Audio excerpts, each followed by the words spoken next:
ஏ guys இன்றைக்கி ஒரு mini vlog பார்த்துடலாம். ஸோ நானும் சண்டையும் இன்றைக்கி ஈவினிங்கே மார்க்கெட் போயிட்டு நாளைக்கு தேவையான காய்கறியெல்லாம் வாங்கிட்டு வந்துட்டோம். நாளைக்கு சமைக்கிறதுக்கு தேவையானதெல்லாம். அண்ட் அது இல்லாமல் ஸ்டாக் நிறைய இல்லை, கருவேப்பிலை அப்புறம் பச்சை மிளகா அதெல்லாம் இல்லையா. ஸோ வாங்கிட்டு வந்துட்டோம்.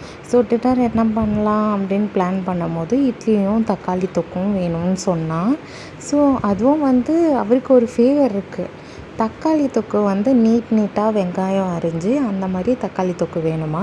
ஸோ சாருக்கு அதே மாதிரி நானும் பண்ணி கொடுத்துட்டேன். அது எப்படி பண்ணேன்னா, எண்ணெய் ஊற்றி கடுகு போட்டு அப்புறம் கருவேப்பிலை போட்டு அண்டு அதை வெங்காயம், இஞ்சி பூண்டு, தக்காளி, மஞ்சள், அப்புறம் வீட்டு மிளகாத்தூள், தனி மிளகாத்தூள், கரம் மசாலா இதெல்லாம் போட்டு தான் நான் செஞ்சேன். சூப்பராக வந்துச்சு.